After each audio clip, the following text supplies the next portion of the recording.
presented by Adi Shakti Films। ए जी सुनो तनी का बोला। चली न बड़ी दिन से माई बुलावतिया, कहतिया कि नैहर के छठ शुभ होला, भखौटी बा, चली न चले के।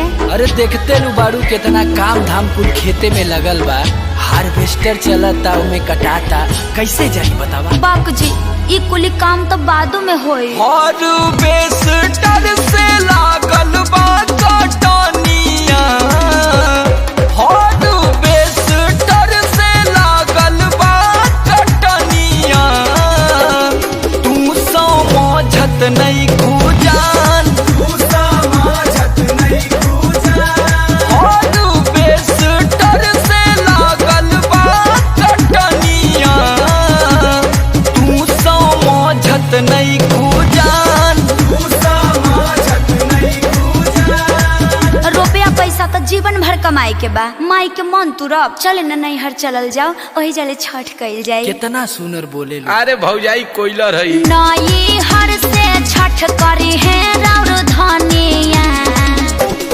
जाने करी परेशान, जाने करी परेशान। पापा जी चलिए, मम्मी का मन है, मम्मी का मन नहीं टूटते अच्छे पापा है ना। चुप रह बे, तू हर गाना में देखा थी कुछ न कुछ बोल देते हुए। बबुआ के धीरे से डांटी जी। अरे यार समझना चाहिए, हम इसके बाप हैं। लवले बाड़ू हमारा से असरवा नोई, हरवा जानी जरूर जोई हा। लवले बाड़ू हमारा से असरवा नोई, हरवा जानी जरूर जोई हा। ओहो, इसीलिए न मैं बोलती हूँ मेरे पति देव जी महान है, आजमगढ़ में इनका अलग ही पहचान है। चल तू मोहाली तो 10, 20, 50 हजार खा। रुकी अपना माई के फोन लगावत तनी। अरे माई केरा के घाव दाऊख मंगा के रख, हम वहाँ के आवत तनी जा। ले आई दी है रे मम्मी, मंगाई दी है, सब चीज जुटाई दी है रे मम्मी। केरा के घाव धयौरी उखिया तू घटिया बिछावाई दी है रे मम्मी। केरा के घाव धयौरी उखिया तू घटिया बिछावाई दी है रे। एक कश्यप जी तनी गाड़ी रिजर्व करके ले आवा। बोलेरो की स्कॉर्पियो। अरे साहब बेलूरा है का। अरे समर सिंह का मैडम बोलेरो से ना स्कॉर्पियो से जाइए। ओके सर। गाड़ी के अगला सीट पर तू बैठ जाए धोनिया, गाड़ी के अगला सीट पर तू बैठ जाए धोनिया।